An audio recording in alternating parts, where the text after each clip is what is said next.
fa illam tajidu ma'an, apa terusnya? Fatayammamu sa'idan thayyiban. sa'idan. Tuh sa'id itu. Sa'id dari kata so'ada.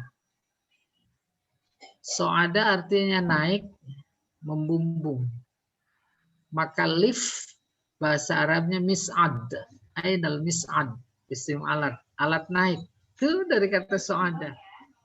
Padahal ayatnya tayamum loh. Kok ada lift segala? Oh, so'idan itu abu. Abunya bukan abu yang diinjak. Abu yang berterbangan. Tuh, maka dipakai so'idan. Itu akurasi penempatan kata bukan cuma fasih, tapi kemudian nanti disebut baligh. Kalau saja Allah bilangnya fatayammamu turoban, maka orang Indonesia pergi haji naik pesawat pada bawa abu seember. Kenapa? Buat tayamum. Ya tidak. Kan luar biasa itu. Untung sekali. Nama Allah itu 99. Tapi ketika untuk membantah tuduhan bahwa dia dianggap punya anak oleh umat Nabi Isa, Isa anak Tuhan. Umat Nabi Musa, Uzair anak Tuhan. Oleh sekelompok sempalan Sobiin, itu malaikat anak perempuan Tuhan. Maka dia tampilkan, saya nggak beranak. Bagaimana saya bisa beranak? Saya pori-pori aja nggak punya. Pori-pori nggak punya itu namanya padat. Apalagi lubang buat keluar anak. Maka dia tampilkan nama Allahus Samad. Allah ada. Aku ini padat. Gimana kalian tuduh punya anak? Oh, itu luar biasa fasih. Balighnya. Itu. Oke, itu fasahah. Nah, kemarin yang ini Pak Jamal ya? Sekarang ya? Oh, Pak Jamal nggak ada suaranya. Suara saya? Ini, Hah? ini benar. Ini sekarang ya? Udah. Saliman. Nah, judulnya yang sekarang itu syurutu fasahatil kalam. Ada orang berbicara. Berbicara tentu dengan kalam. Kalamnya kategorinya fasih apa enggak? Maka dilihat syarat-syaratnya. Apa syarat-syarat sebuah kalam itu fasih? Gitu.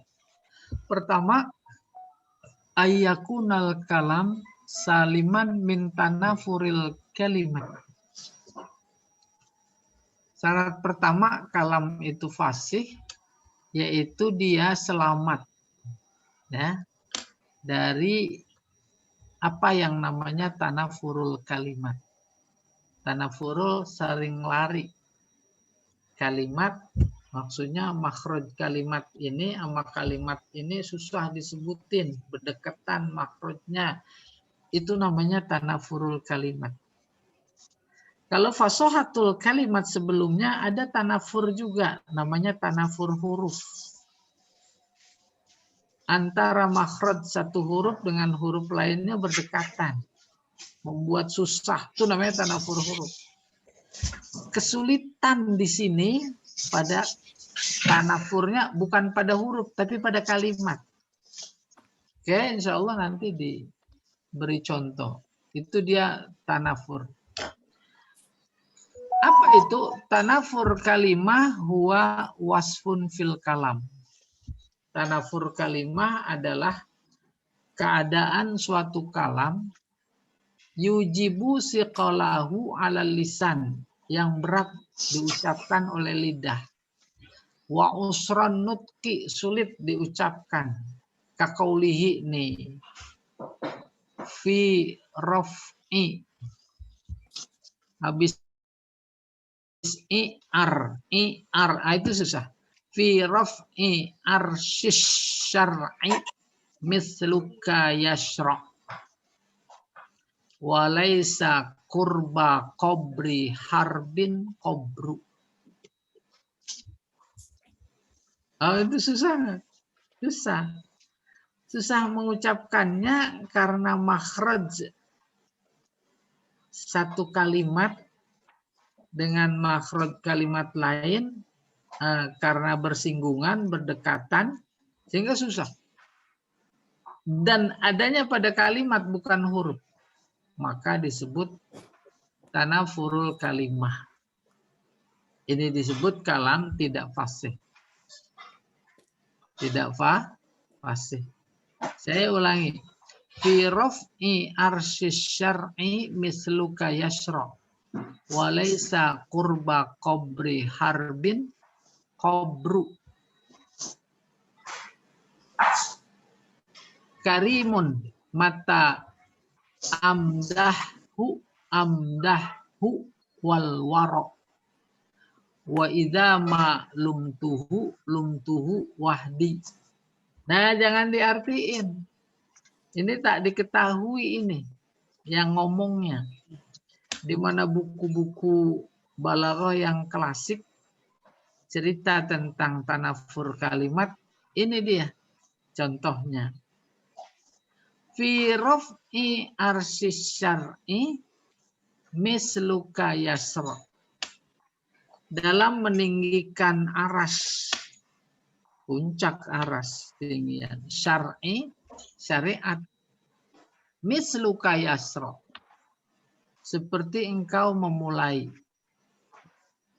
Walaisa qurba qabri harbin qabru, yang dekat kuburan si Harb itu bukan kuburan.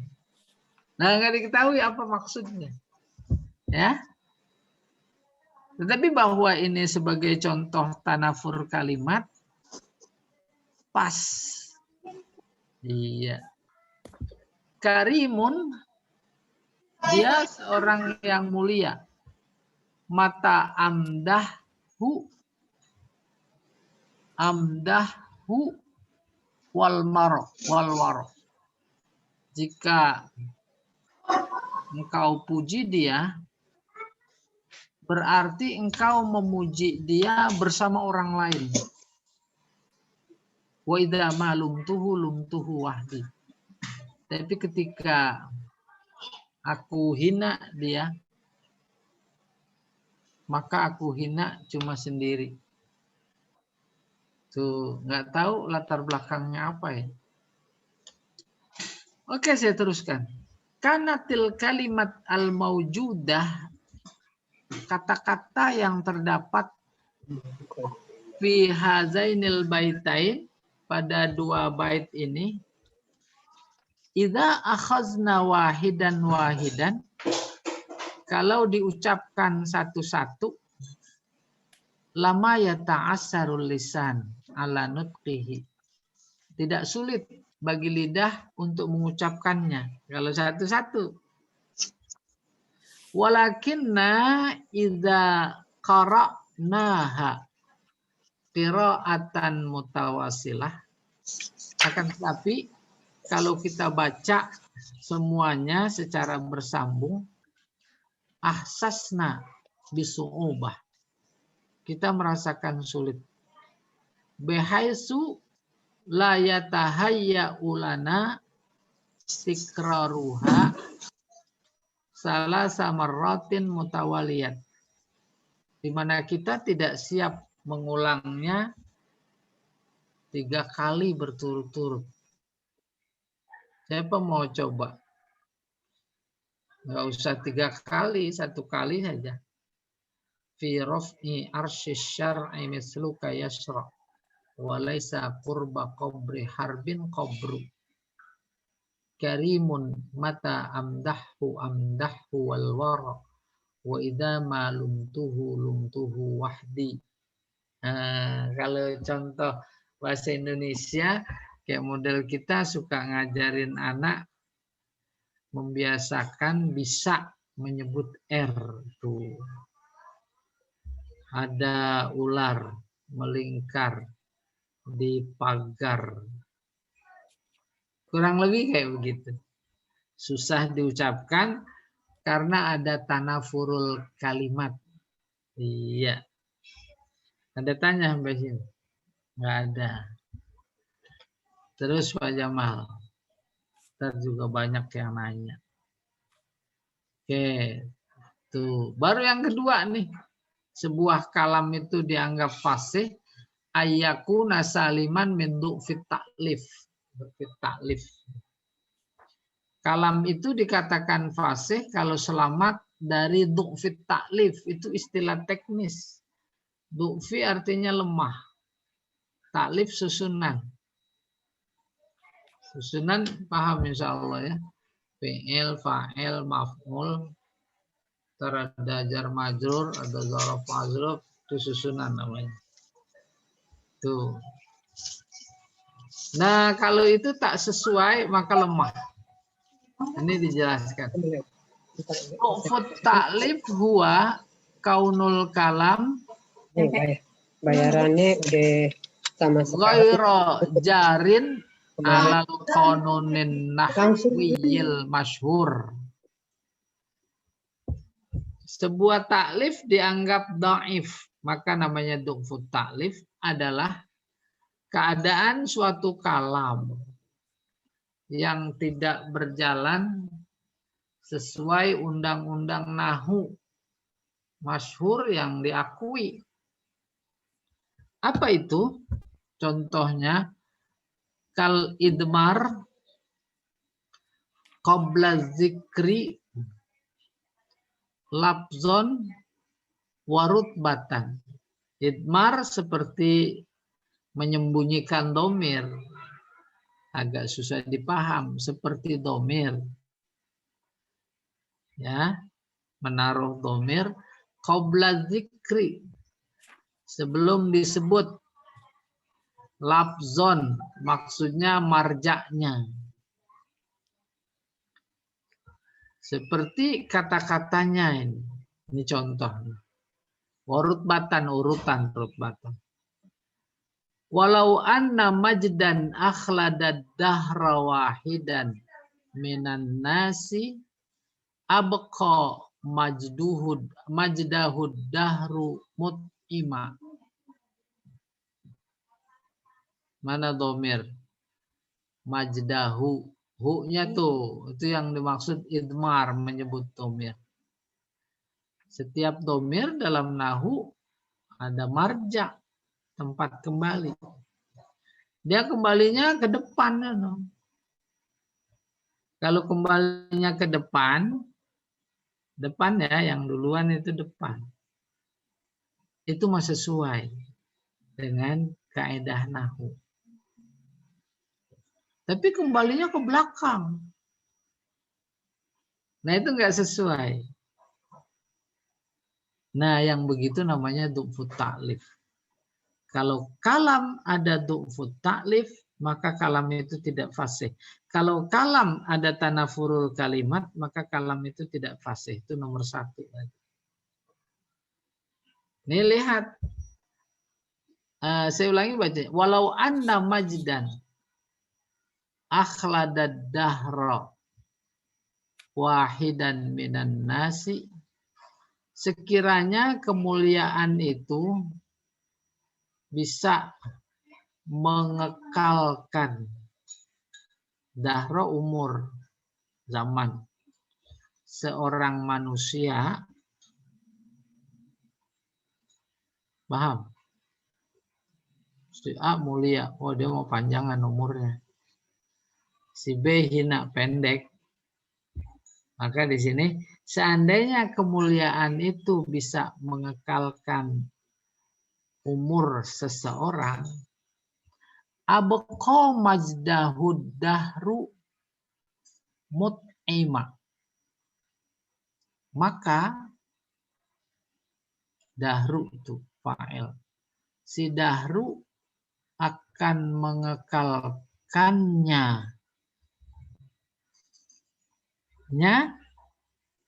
Kembalinya ke mut'ima. Mut'ima nama orang. Orang mulia dia. Seharusnya kan ke belakang. Saya beri ilustrasi lain. Ini dulu selesai. Fi majdahu raji ila mut'im. Hu tuh. Kembalinya ke mut'im. Mut'imnya ada di belakang. Ma'annahu muta'akhiran. Padahal dia di belakang.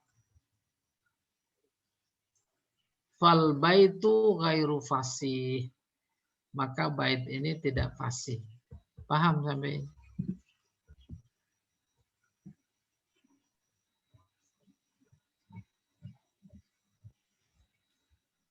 Paham apa enggak? Udah tidur ya? Hah?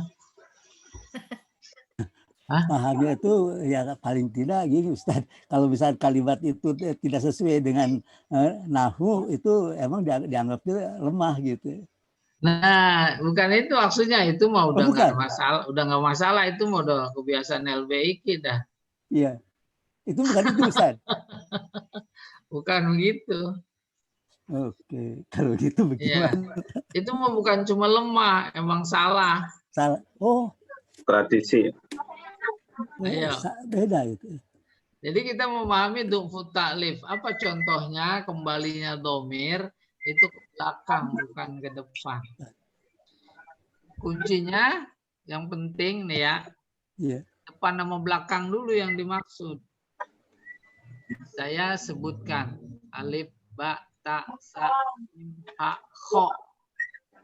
Habis kho, dal. Sekarang kho nih. Alif itu ada di depan kho apa di belakang kho? Di depan. Di depan. Di depan. Iya. Maka yang di belakang kho apa? Dal. Dal Dal. rojasin. Paham itu? Iya. Depan, belakang. Depan duluan. Baru bab domir. Domir itu ada tempat kembali. Kembalinya domir ke depan. Bukan ke belakang. Bukan ke belakang. Belakang. Iya. Ada domir kembalinya ke belakang. Itu namanya du'fu ta'lif. Itu Nggak ada selain pada- domir gitu ya? Hah? Selain domir nggak Selain nggak domir, disebutin ya? selain domir, Iya. kalau yang ada dalam pikiran, yaitu fa'il dinasobin, umpamanya. Terus Oh. giliran apa? Maf'ul rofa. Itu bukan du'fu ta'lif. Itu masalah. Salah. Salah. Itu masa, itu mah harus ditilang 50 juta. Oh, bukan. Paham itu? 50 juta. Katanya Pak Tarjani yang ngasih. Oke, paham Ustaz Nih, kalau ya. gitu.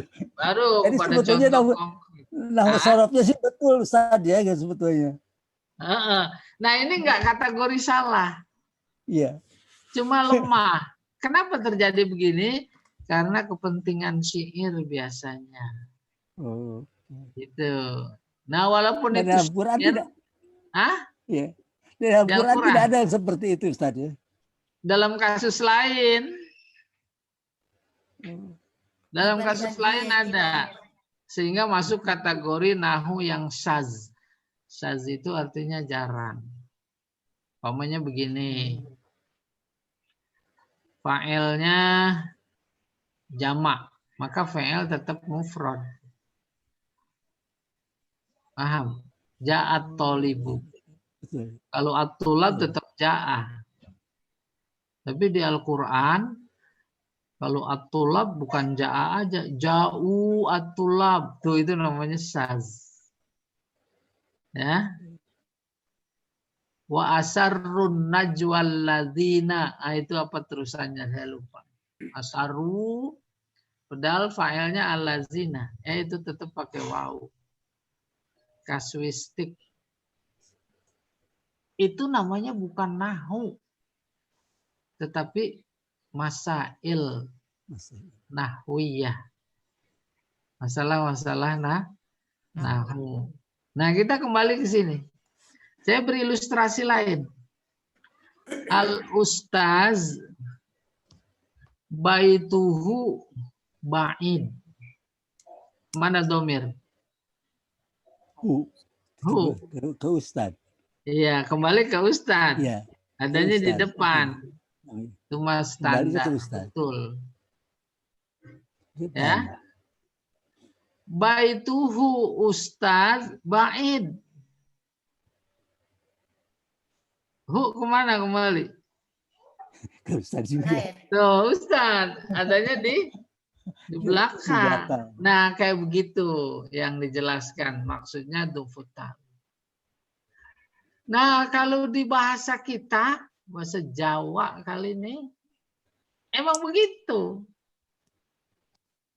Rumahnya Pak Tarjani, tuh kan rumahnya Pak Tarjani. Ya kembali ke Pak Tarjani. Kalau rumahnya Pak Jamal, tuh rumahnya hanya kembali ke Pak Jamal. Itu namanya dufuta taklif. Ya. Istrinya Pak RT, artisnya kemana kembalinya? Ke Pak RT. Pak RT, adanya depan belakang. Adanya depan belakang. Di belakang. Tuh, saya khawatir salah, nanti dikata di depan lagi. Nah, itu tuh itu namanya dufut taklif. Rumahnya Pak Lurah, hanya kembali ke Pak Lurah. Ya, kan itu? Iya. Iya, itu namanya dufut taklif. Kita kembali, kalau ada kayak begitu dalam bahasa Arab, namanya dufut taklif. Kalam, kalau ada dufut taklifnya, tuh menjadi tidak fasih. Kenapa tidak fasih? Susah dipaham. Susah dipaham tuh nggak fasih. Iya. Berikutnya Pak Jamal.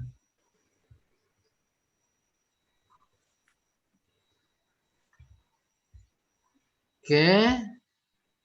Nih. Yang ketiga, syaratnya ayakunal kalam saliman minat ta'kid lafzi wal ma'nawi. Kalam itu disebut atau dikategorikan fasih apabila selamat dari takkid. Baik lafzi maupun maknawi. Takkid tuh. Huruf asalnya ain qaf dal.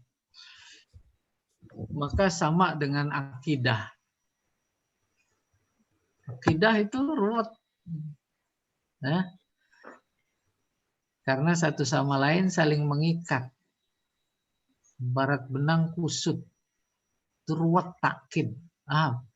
Kalau ada kalam, lafaznya ruwet, nggak fasih. Lafaznya tidak ruwet, tapi maknanya yang ruwet, itu nggak fasih. Nah, itu takkid. Maknanya takkid dulu. Pada mulanya, di samping ruwet, yang dikandung oleh makna takkid juga mengikat. Karena mengikat, maka jadi ruwet. Ada seutas tali, bungselannya banyak. Ke kiri, ke kanan, ke atas, ke bawah. Ruwet apa enggak? Ruwet. Kenapa? Banyak ikatan. Ikatan itu bahasa Arabnya akdun, akad. Akad nikah itu perikatan. Ikat. Akad nih. Akad jual beli. Terikat, udah dibeli jangan dibalikin lagi. Koid. Udah ya? Koid. Koid. Iya. Beda. Kan ada kalimat yang apa ya? Koyid suyudaka gitu kan, ada koid. Wah, bagus ini, bagus ini. Ya, ikat dalam artian yang sederhana. Ya. Al ilmu saydun. Wal kitabatu qaidun. Wal kitabatu qaidun.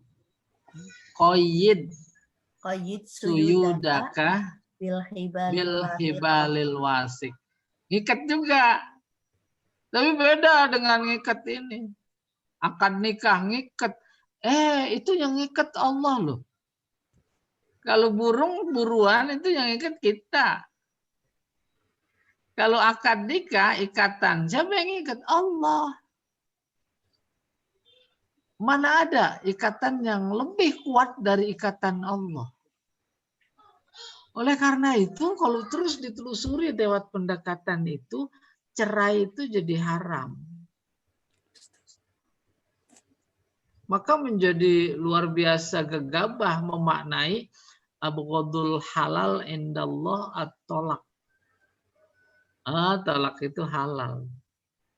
Seminggu nikah, besok cerai. Itu mah paham artis. Ya dah? Tapi kan ini di Zoom ini nggak ada artis, saya lihat ada. Iya jadi ceramahnya berani jadinya. Paham itu? Siti Nurjana artis, Ustaz. Artis balago.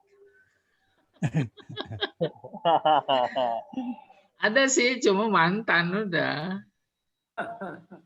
Kalau mantan kan udah bukan lagi. Nah kemudian kembali ke akidah.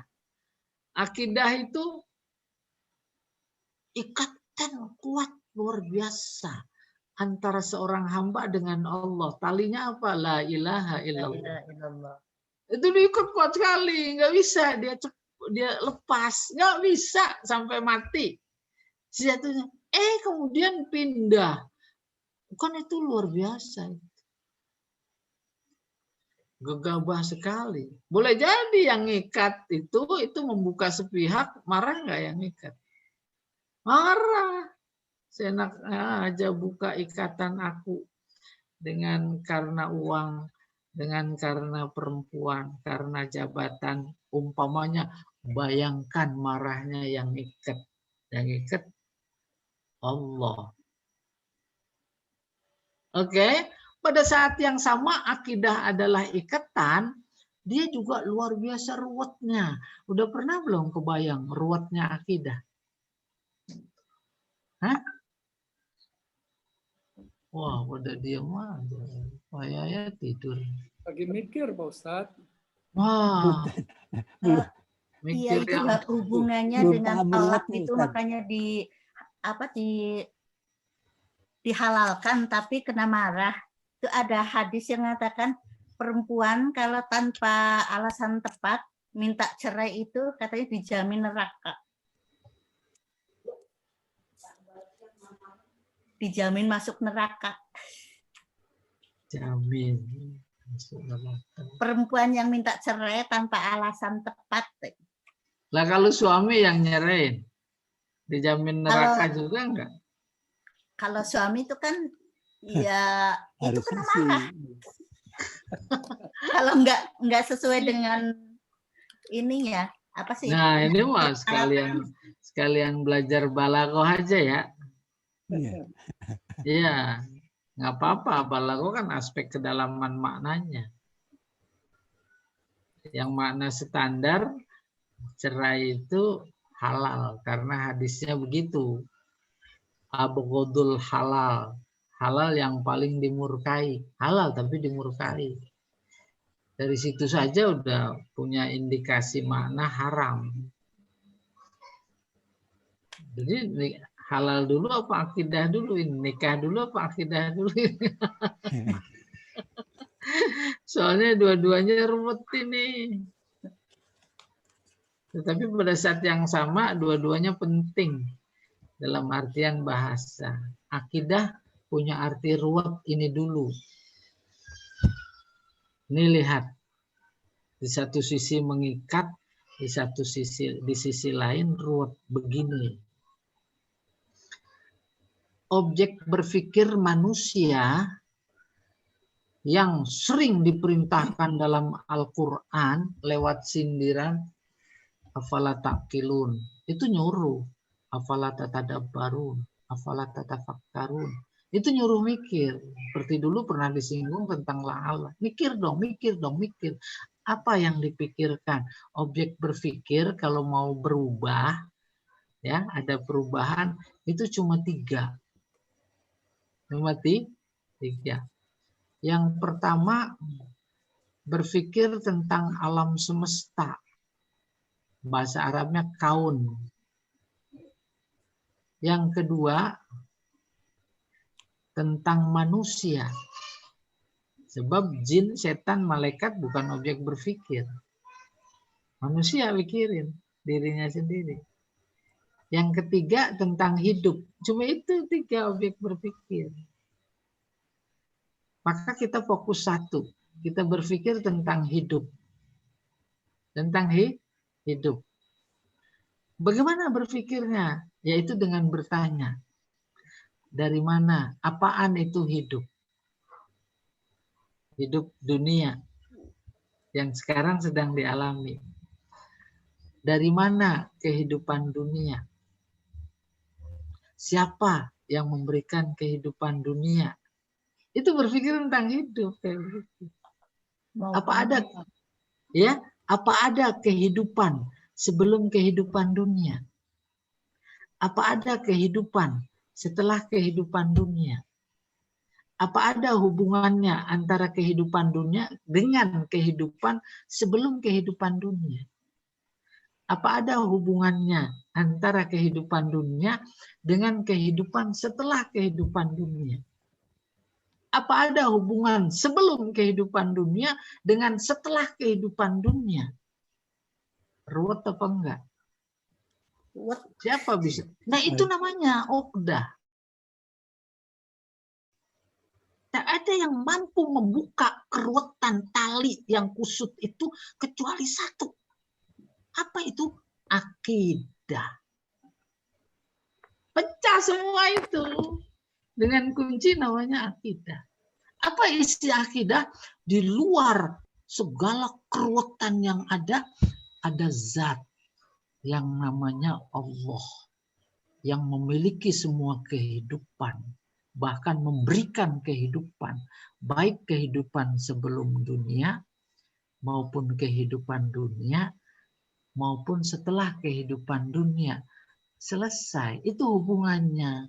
Akidah sebagai ikatan dan keruwetan. Dalam konteks bahasa, kalau ada susunan kalam kayak begitu ruwet, kalam itu tidak fasih. Tidak fasih. Kalau ketidakfasihan akibat keruwetan lafaz, maka takkidnya lafzi. Nanti akan dijelaskan. Kalau keruwetannya dari aspek makna, itu namanya takkid maknawi. Selesai. Saya menjelaskan takkid. Ruwet kayak begitu. Kita dalam konteks keseharian rumah tangga yang luar biasa ruwet, itu juga kadang-kadang keluar kata ruwet. Wah, ruwet lah. Si itu nuntut, si ini nuntut, si itu nuntut. Wah, pusing. Nah, sedikit ini kebetulan tadi terkait dengan nikah, cerai. Cerai aja. Nikah itu ikatan, yang ikat siapa? Allah, luar biasa kuat. Tidak ada yang mampu memutuskan. Kalau memang situasi kondisi luar biasa sangat terpaksa, tuh. Batasan terpaksa juga harus dipaham. Artinya kalau dipertahankan lebih banyak madorotnya. Madorot bukan jasmani, madorot bukan cuma pribadi, tapi madorot terhadap akidah. Tapi kalau dilepas, madorot itu hilang. Tuh baru boleh. Nah, itu. Maka cerai itu ibarat pintu. Pintunya bukan sembarang pintu, pintu darurat. Di pesawat ada pintu darurat. Bisa digunakan, tidak dalam kondisi darurat. Ya bisa. Tuh kayak begitu gambarannya. Maka kalau itu pintunya pintu rumah, itu pintu digembok. Pintu cerai digembok. Anak kuncinya bukan disimpan, tapi dibuang di laut. Akhirnya ada kondisi yang membuat harus cerai. Padahal pintunya digembok, gembok anak kuncinya dibuang di laut. Nggak bisa, dia harus lewat jendela. Jendela pun udah digembok, anak kuncinya dibuang juga di laut. Datang situasi kondisi harus pisah.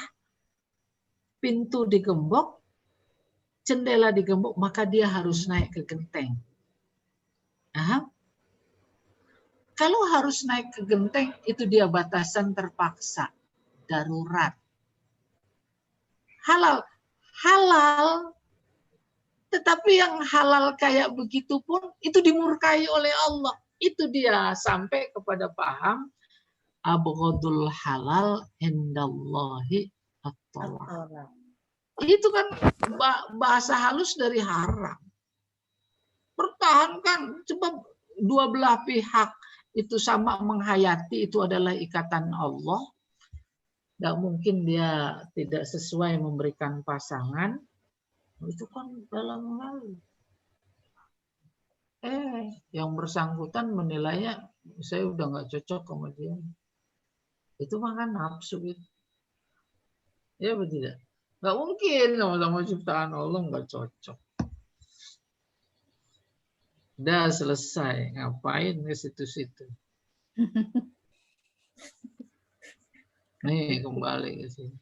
Takkid ya. Itu takkid. Nih lihat takkid. At-takkid al-lafzi huwa takkid lafzi kaunul kalam khafiyad dalalah alal maknal murad. Keadaan suatu kalam yang khafi tersembunyi, dalalah makna. Makna apa? Makna yang dimaksud. Apa ini maknanya ya? Gitu kurang lebih. Makna yang dimaksud tersembunyi, susah dipaham, akibat lafaz. Kenapa lafaznya? Bisa babi takhiril kalimat au taqdimiha. Dengan sebab membelakangkan beberapa kalimat atau mendahulukannya an mawatini hal asliyah, dari tempatnya yang semestinya. Au bil fasli bainal kalimat, atau memisah beberapa kalimat. Allati yajibu an tatajawar, yang harus berdampingan. Wayat tasil, dan bersambung ba'duha biba', satu sama lain. Terjadi kayak begitu. Itu namanya takkid lafzi. Kalau ada kayak begitu, itu kalam tidak pasti. Ini dikasih contoh. Ma qara'a illa wahidan Muhammadun ma'a kitaban akhihi. Itu siapa paham itu? Tidak membaca kecuali seorang atau satu, Muhammad bersama kitab saudaranya. Kalau belajar bahasa Indonesia namanya menyusun kalimat. Ya lah, kalimat diacak-acak, suruh sempurnakan, susun sesuai dengan urutan, maka memberi makna bagus, sempurna. Nah, saat kalimat-kalimat yang ada diacak-acak, itu susah dipaham, ruwet. Dalam istilah teknis balaghah namanya takkid, ruwet. Itu kayak ruwet pikiran. Ada tanya sampai sini. Ma qara'a illa wahidan Muhammadun ma'a kitaban akhihi. Coba slide berikutnya, Pak. Itu ada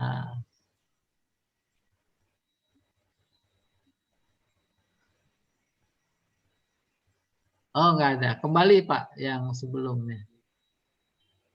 Nah, ini. Ini yang benar.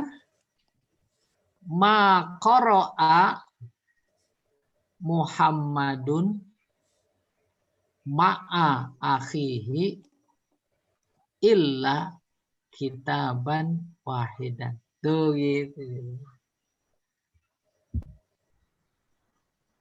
Nah, itu ma qara'a Muhammadun ma'a akhihi illa kitaban wahidan. Dipaham? Oke, sebagai anu saja. Bukti contoh dari takkid lafzi. Ya, berikutnya, Pak.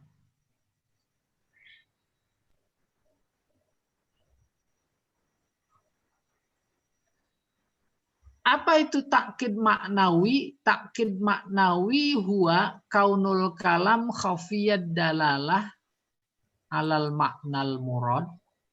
Keadaan suatu kalam yang tidak diketahui khafi itu. Makna yang dimaksud. Kenapa emang bisa babi?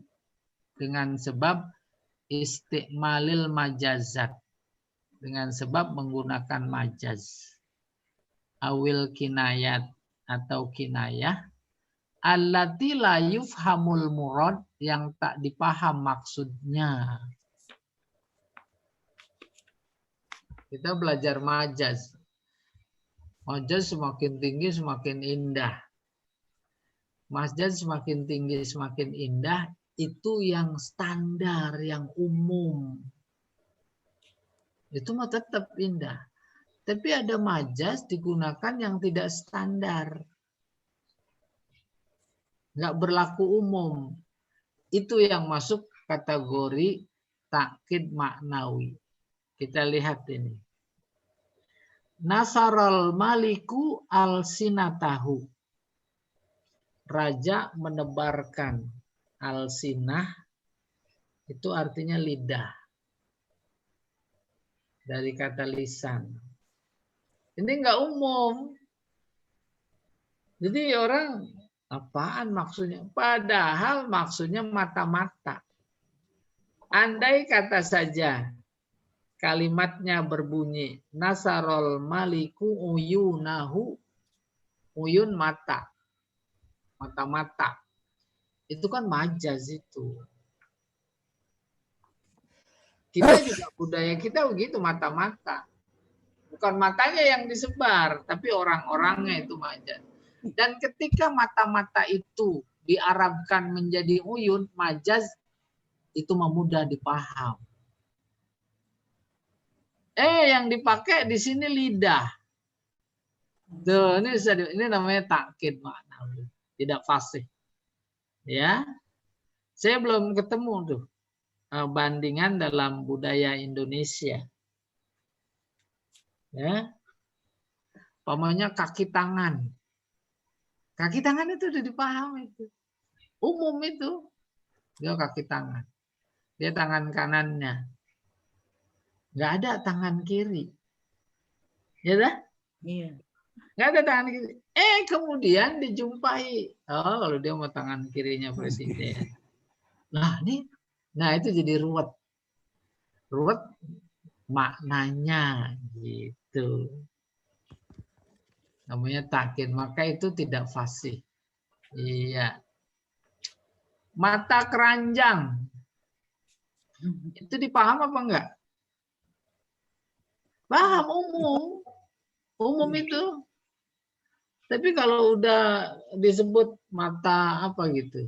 Tapi yang semakna dengan mata keranjang. Dia nyebutnya mata apa? Mata bongsang. Mata paus. Mata bongsang. Mata apa? Mata bongsang. Oh, mata bongsang. Bongsang, Ustaz, Betawi bongsang. Iya, sinonimnya boleh lah. Lah kan apaan? Ada kan hidung belang. Umum itu. Terus mau dipakai yang lain, tapi maksudnya itu tidak umum. Itu namanya takkid maknawi. Jadi hidung apa? Hah? Ini nggak ada pada punya hidung. Pinocchio itu. Ya, kurang lebih begitu. Takkid. Maka kalam menjadi tidak fasih. Nih, fastimalu kalimat lisan, menggunakan kalimat lisan lil jasus. Jasus artinya mata-mata. Wala tajassasu, yang mencari-cari kelemahan. Oh, buzzer ya. Atau buzzer itu. Cari-cari kelemahan orang. Mereka secara terus terang. Kita hajar si gubernur itu. lewat kelemahannya. Oh, semua pintar nyari kelemahan itu. Ya dah? Guna-guna. Ada menggunakan tangan orang lain. Menggunakan tangan orang lain. Umpamanya ada seorang jenderal lalu dibahasakan oleh publik, dia tangannya berlumuran darah. Paham apa enggak itu? Paham. Paham. Apa itu? Banyak Banyak orang. bunuh. Kan? Kalau itu standar. Tapi dimaksudkan banyak membunuh bukan menggunakan istilah yang udah umum. Istilah yang umum itu sendiri adalah di tangannya berlumuran darah. Tapi dipakai umpamanya kakinya. Kakinya berlumuran darah itu tuh. Nah, orang bingung apa maksudnya ini. Itu namanya takkid maknawi. Yang ini fastimalu kalimat lisan, menggunakan kalimat lisan lil jasus untuk mata-mata ghairu fasih, tidak fasih. Kenapa li khafai dalalatiha? Karena tersembunyi maknanya. Wali anna kalimat lisan tutlaqu ahyanan, sebab kata lisan dimaksudkan, diucapkan tutlaqu wa yuradu biha al-lughah. Iya. Kalau disebut kata lisan, umumnya dimaksudkan adalah bahasa. Mislu qauli ta'ala wa ma arsalna mir rasulin illa bilisani qaumi. Iya. Tuh. Ai bilughati qaumi. Dipakai kata lisan untuk mata-mata. Itu membuat makna menjadi tersembunyi, susah. Berikutnya, Pak. Pak Yai tanya dulu, Pak Yai. Oh, siapa itu mau nanya? Saya. Oh, saya, iya. Silahkan. Ya, Pak Yai. Tentang fathahah atau fasih ini, apakah bersangkutan dengan diksi, pemilihan kata-kata yang sifatnya sastrawi atau tepat sesuai seperti yang tadi itu mengenai tayamum menggunakan kata terbang. Apakah itu termasuk dalam diksi gitu Pak Yai, pemilihan kata? Yang kedua, pertanyaan kedua adalah, kalaupun Al-Quran mengandung sajz atau mirip dengan tanafarul atau takkid, apakah hal itu bisa diselesaikan maknanya dengan tafsir isaroh seperti Ibnu Abbas menafsirkan surat Al-Insyirah tentang sudah dekatnya wafatnya Rasulullah. Padahal di situ sama sekali tidak tercantum tentang wafatnya Rasulullah. Tapi ketika idza ja'a nasrullahi wal fath, maka Ibnu Abbas menyimpulkan bahwa sudah dekat waktunya Rasulullah untuk wafat. Bagaimana Pak Yai?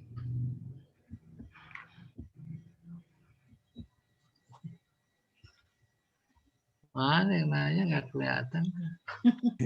Makhluk halus juga. Wah.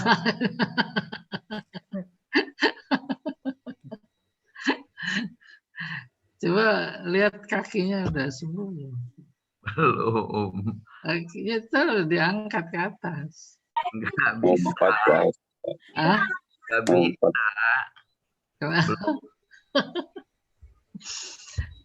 Al-Quran dari sekian kalam yang paling fasih. Yeah. Maka tidak ada yang tidak fasih. Yeah. Baik dari aspek lafaz maupun dari aspek makna. Yeah. Jika di sana perlu ditafsirkan, yeah, serta merta bukan berarti tidak fasih karena tidak ditangkap maknanya. Ya atau tidak? Yeah. Malah justru itu menambah kefasihan Al-Quran. Menambah kefasihan Al-Quran. Kefasihan dalam arti yang luar biasa luas. Baik terkait diksinya maupun kedalaman maknanya. Saya beri contoh. Ayat berbunyi la yamassuhu Illal Mutahharoh. Illal. Nah, kan. Mutahharoh. Illal mutahharun. Ya dah? Ya. Tidak ada yang bisa menyentuhnya. Itu domir tuh. Hu. Tadi kembali kepada al-idmar qabla zikri. Hu. Ya. Illal mutahharun, kecuali yang suci, benar-benar suci. Iya. Tidak ada yang mampu atau tidak boleh menyentuhnya, la yamassuhu. Hunya menyentuh satu yang standar memahami fisiknya, mushaf. Iya. Tuh, sah. Mushaf. Illal mutahharun yang berwudu. Yang Maka suci. sekelompok saudara-saudara kita mau ngaji bawa Quran wudu dulu apa enggak? Wudu. Iya. Mau dibenerin apa mau disalahin? Benerin. Jadi benar. Bener. Benar. Tapi yang satu lagi, oh ya bukan begitu. Hu maksudnya mushaf atau Al-Quran sono yang di Lauhil Mahfuz. Nggak ada yang bisa nyentuh. Mutahharun, para malaikat yang menjaga. Dia kan mutahharun. Kalau nggak dia nggak bisa nyentuh.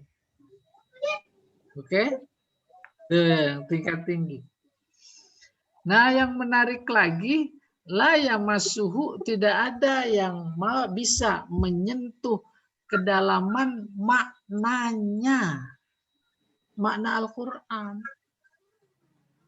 Illal mutahharun, kecuali mereka-mereka yang mendalam ilmunya. Mutahharun maknanya rosikhun. Seperti Ali Imran ayat 7. La ya'lamu ta'wilahu illallah warrosikhun, itu yang dalam ilmunya. Nah, itu kan udah tercakup antara diksi dan kedalaman makna yang sangat-sangat dipaham sekali ketika dijelaskan. Maka nggak ada yang nggak fasih. Semuanya fasih. Apalagi sih fasih dalam artian standar. Tuh orang Cina, walaupun dia masih ada yang menyebut membaca Al-Quran, Alhamdulillahirabbil alamin. Itu bukan karena Al-Qurannya yang nggak fasih. Ya tidak. Udah dibilangin ngalamin lagi. Oke, jadi Al-Quran fasih dan jelas maknanya. Kalau kita merasa, oh ada yang nggak fasih, itu nyuruh kita untuk fasih. Oh, nggak ada yang nggak bisa disentuh mana, nah itu nyuruh kita belajar, ya atau tidak? Tuh gitu. Yang sajz tadi Pak Yai, yang sajz kalau ada yang sajz. Yang saya persoalan nahu ya, yang saya maksud tadi, kaidah nahu yang umum itu kalau fa'ilnya jamak, fi'il tetap mufrad. Tetapi dijumpai ada di Al-Quran. Nah, itu menurut kacamata dia. Itu agak apa-apa. Maka itu dalam pandangan nahu itu maksudnya nahu syaz. Menggali maknanya bagaimana dengan sajz itu? Menggali maknanya. Ya. Ya dipacul. Benar, pacul maksudnya nahu itu sendiri kan pacul. Iya. Iya. Gali mana saya berilustrasi dari ayat yang ada. Ja'atullah, datang para mahasiswa. Tapi versi yang kenal dalam aliran nahu namanya akaluni al-baraghis, yaitu fa'il jamak itu dikenal dengan bahasa akaluni al-baraghis. Tidak memberi pengaruh pada makna. Penting. Akaluni al-barogis. Paham itu? Ala akalu maka gigit saya. Al-barogis jamak itu jadi fa'il, yaitu kuman macam itu, ya kan? Barogis fa'il, pedangnya akalu. Ahli nahwu ini berpendapat bahwa kalau fa'ilnya jamak, fi'il juga jamak. Itu kan nahwu. Maka makna akalu al-baragis, nyamuk-nyamuk atau tukik itu gigit saya. Segitu maknanya. Ya. Iya. Sudah ya, slide berikutnya Pak Jamal.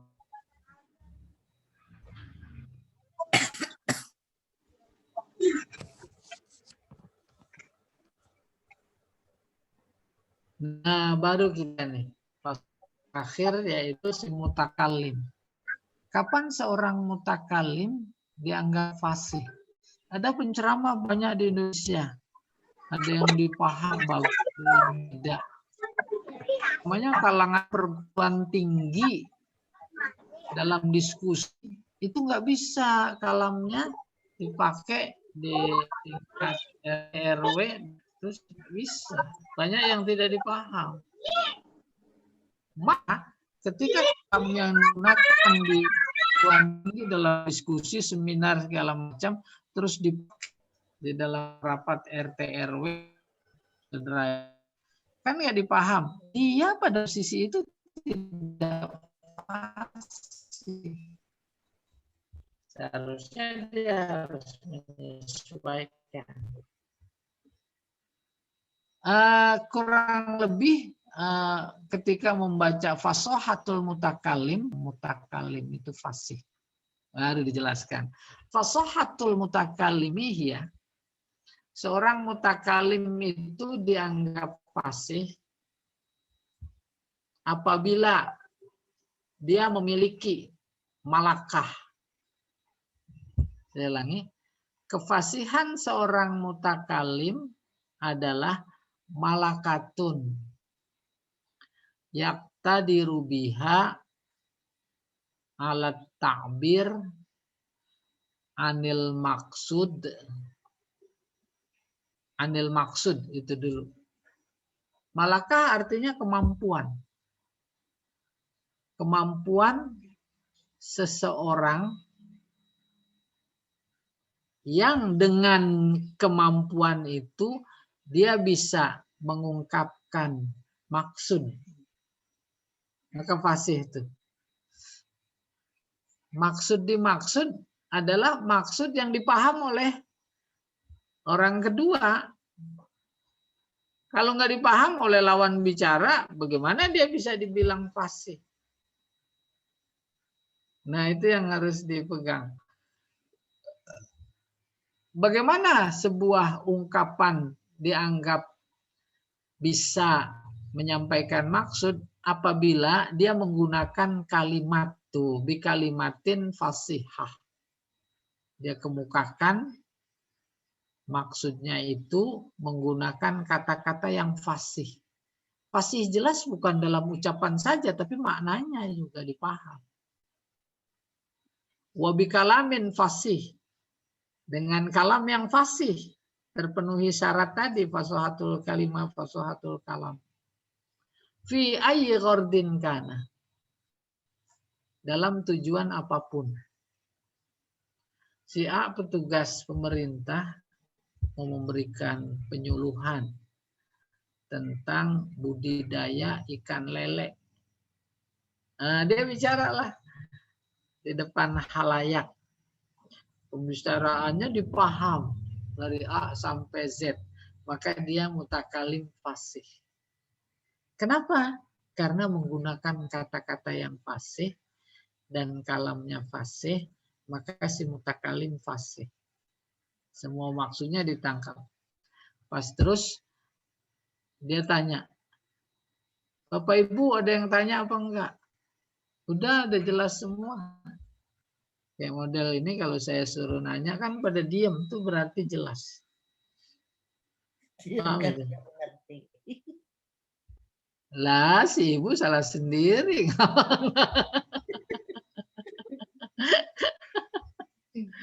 Maka yang semakin diem itu berarti omongan saya semakin fasih. Paham itu? Apa? Bukan cuma sekedar paham, tapi dia terpukau. Saking terpukaunya kagak bisa nanya. Udah paham semua. Maka kata Pak Jamal, wah ini udah sepi nih. Tuh fase banget udah itu. Buktinya pada sepi. Ya. Udah fasih. Fasih. Oh, masih. Iya. Tarjani ahli itu. Fasih. Oke. Wa yakunul mutakallimu fasihan, seorang mutakalim disebut fasih idza kana lahu malakah, apabila dia memiliki kemampuan. Yaqtadiru biha, dengan kemampuan itu dia bisa ala ta'bir, mengungkapkan majala bi khatirihi, yang terlintas di dalam hati atau pikirannya, minal maqasid, berupa maksud. Dia bisa mengemukakan maksud yang ada dalam pikirannya dan dikemukakannya bikalamin fasih, dengan kalam yang fasih. Kalamnya juga terdiri dari kalimat-kalimat yang fasihah. Fi ayyi ghardin kana, dalam tujuan apapun. Wa yuqalu hina idzin, maka orang itu disebut mutakalliman fasihan. Fasih. Ada pejabat luar biasa, nomor 1. Nomor satu. Kalau saya perhatikan pidatonya, maka bahasa saya sering kesel, ada mubtada nggak ada khobar. Kadang ada khobar nggak ada mubtada. Coba bercabang kemana-mana yang tadi dia mulai yaitu mubtada, belum ada khobarnya. Itu nggak pasti. Orang banyak apa sih maksudnya? Nah, itu udah ciri-ciri nggak pasti. Paham itu? Ntar saya kasih tahu orangnya ya. Kalau udah ngasih taunya emang enaknya sambil makan durian. Kalau lewat Zoom mah kurang enak. Pak, mana Pak? Pak Yai, tanya dikit Pak Yai. Dalam konteks dakwah bilisan ataupun bilhal, apakah si mutakalim yang harus mendowngrade fasohahnya, ataukah mukhotob yang harus mengupgrade pengetahuannya supaya terjadi jembatannya itu nyambung antara mutakalim dengan mukhotob? Karena contohnya dari dulu mengenai fardu kifayah itu adalah nyolatin jenazah, nguburin jenazah. Padahal dengan konteks sekarang kan fardu kifayah adalah punya pabrik handphone, punya pabrik karpet, punya percetakan balaghah.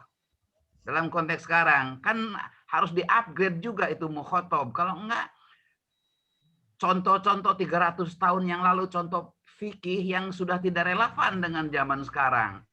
Orang mutoharoh di mereka di Arab karena memang di sana susah air. Makanya mutoharoh menjadi bersih, menjadi bab pertama selalu terus.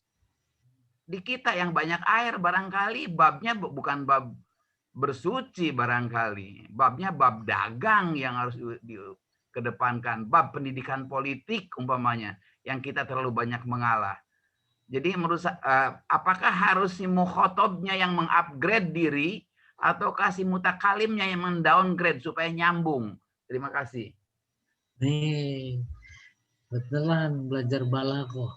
Seseorang itu si pembicara dianggap baligh, si penceramah kalau Ya. pembicaraannya bisa menyesuaikan dengan tuntutan kenyataan. Ya. Itu udah jawab. Di depan siapa dia berbicara? Ya, kepada siapa dia berbicara? Maka dia harus menyesuaikan. Ketika mampu dia menyesuaikan dengan lawan bicara sendiri, rame-rame kah, audien yang banyak kah, lalu dengan itu dia menjadi dipaham, baru dibilang itu mutakalim baligh. Oh, balik. Baligh. Baru dalam konteks menggunakan kata-katanya fasih. Itu kalamnya fasih. Tapi ketika ketersampaian pesan kepada audien itu namanya baligh. Gitu. Jadi kalau mutakalim fasih tak ada hubungan ketersampaian. Tapi kalau sudah sampai pada ketersampaian pesan kepada lawan bicara, nah itu masuk medan balaghah, baligh, menyampaikan. Ya, bagaimana caranya dia itu? Ya harus punya ilmu. Ya tidak, punya ilmu. Yang dibahasakan tadi dengan apa itu tadi? Downgrade ya. Contoh di upgrade. Mana dua-duanya? Kalau dalam konteks menyampaikan itu kan kepentingan si yang menyampaikan supaya pesannya sampai. Bagaimana mungkin dia dikatakan menyampaikan kalau pesannya aja nggak sampai? Tuh. Iya, jadi semuanya. Dan luar biasa, nggak mungkin Allah itu ada pesannya yang nggak sampai. Nggak mungkin. Allah jago banget gitu kurang lebih bahasa. Iya atau tidak? Iya. Kalau ada yang tidak sampai, tuh bukan Al-Quran yang salah. Abu Lahab, Abu Jahal jauh lebih paham tentang la ilaha illallah ketimbang kita. Karena paham betul, maka dia tolak. Kita terima karena tidak paham. Jadi pinteran mana?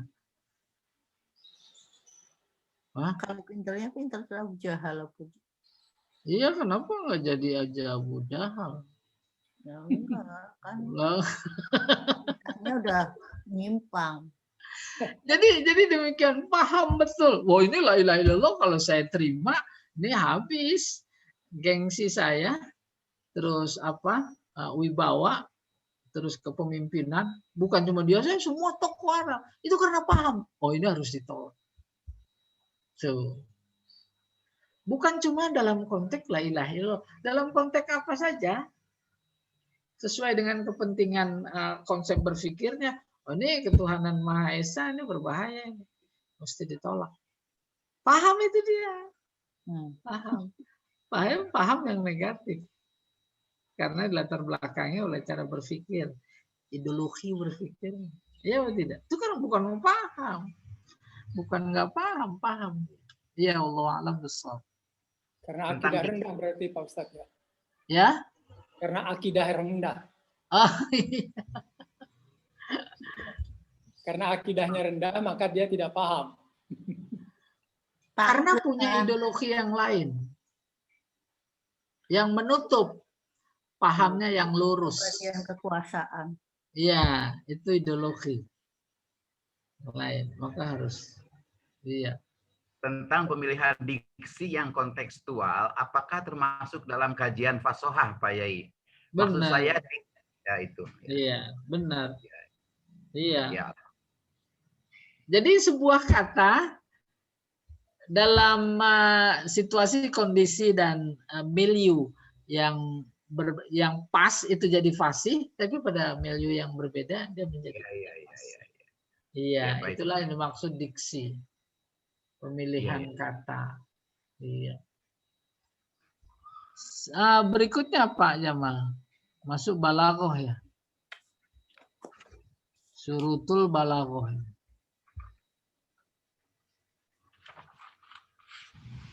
Ada, saya coba ulang sedikit. Ketika menyebut fasohah, maka mainstreamnya ya, ada pada kata, ada pada kalam, ada pada mutakalim. Tapi kalau balaghah hanya ada pada kalam dan mutakalim. Paham itu? Wah, ini kalimat ini nggak balik ini. Itu nggak bisa. Tapi kalau kalam ini balik itu bisa. Ya. Jadi nggak ada apa namanya domain balaghah pada kata. Dia hanya tingkatnya pada kalam dan mutakalim. Kapan seseorang kalam itu disebut baligh? Syurutu balaghah, apabila memenuhi syarat. Apa syaratnya? Satu, ayyakunal kalam fasih. Tuh. Baligh udah pasti fasih. Kalau fasih belum tentu baligh. Ada kalam satu paragraf. Oh, fasih nih. Tuh. Berarti baligh.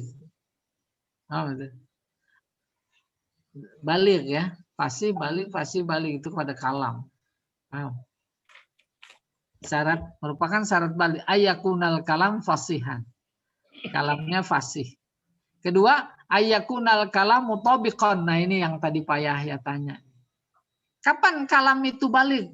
Ayyakunal kalam mutabiqan li muqtadal hal. Apabila kalam itu mutabik sesuai dengan tuntutan kenyataan, sesuai dengan audien. Tuh, baru temanya sama, Isra Mi'raj atau Maulid. Tapi tingkat istana sama tingkat RT kan berbeda. Maka si mutakalim itu baligh, dia menyesuaikan pemilihan katanya, pemilihan pembicaraannya, temanya, lalu cara menyampaikannya, gitu. Maka ketika itu sesuai, pesan dipastikan sampai. Ketika pesan itu sampai, maka kalamnya disebut baligh. Baligh kan sampai. Mutakalimnya disebut mubaligh. Bahasa kita udah mubaligh. Dia mubaligh itu, mubaligh kondang. Kalau ngundang dia pasti rame.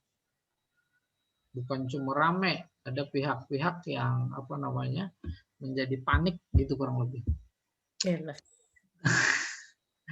Tiga, syarat kalam itu balik ayyakunal kalam mula iman limustawal mukhotobin. Syaratnya kalam itu mulaim sesuai dengan strata audien, orang yang diajak bicara. Ya dah? Pokoknya dia bicara di depan anak-anak SD menggunakan kata-kata asing. Ada prosedur lah, ada positif aktif lah, umpamanya. Iya, ada kata-kata tendensius lah. Itu nggak dipaham. Maka nggak pasti kata itu. Iya, berikutnya Pak Jamal. Nih, balaghatul mutakalim. Kapan seorang mutakalim itu dikategorikan sebagai baligh? Baligh.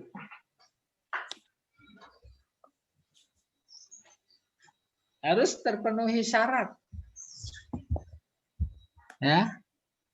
Maka di sini disebutkan balaghatul mutakalim. Balighnya seorang mutakalim. Apa syaratnya? Malakah. Dia memiliki kemampuan. Yaqtadiru biha, dengan kemampuan itu dia sanggup atau bisa alat ta'bir, mengungkapkan anil maksud. Tentu dengan kalam yang baligh.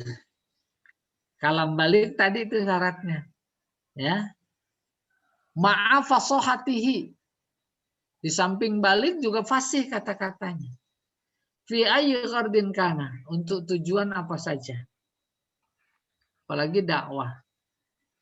Wa yakunul mutakallimu balighan, seorang mutakalim dikategorikan sebagai baligh idza kana lahu malakah, kalau dia memiliki kemampuan, yaqtadiru biha, dia sanggup dengan kemampuan itu ala ta'bir, mengungkapkan majala bi khotiri, yang terlintas dalam pikirannya, minal maqasid, berupa maksud.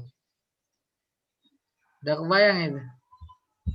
Ada sebuah keluarga mau datang melamar ke keluarga yang lain. Tuh lihat tuh. Suka nyari ustadz. Nah, kenapa? Dia yang dianggap mampu mengemukakan maksud. Maka dia menggunakan kata-kata fasih, lalu sampai maksud itu, dia namanya balik. Nah, tuh. Mengemukakan itu sebagai maksud. Wah, tablighihi dan menyampaikannya bikalamin balighin fasihin, dengan kalam yang balik yang fasih. Wa yuqalu hina idzin, saat itu dia dikatakan mutakalliman balighan, seorang mutakalim yang balik. Tuh Pak Jamal itu host kita, waduh dia sering banget dipakai itu Pak Yahya kalau ada orang lamar aja udah panggil aja Pak Jamal. Iya, biasa Ustaz. Makanya Beres urusan. Makanya dia lagi nunggu aja ini siapa.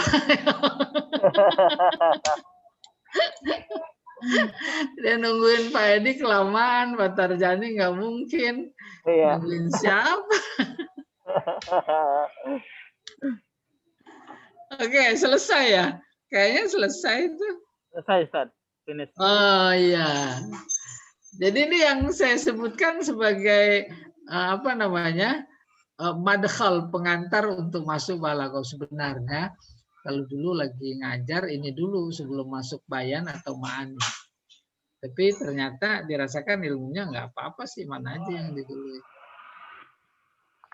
Iya, ada tanya.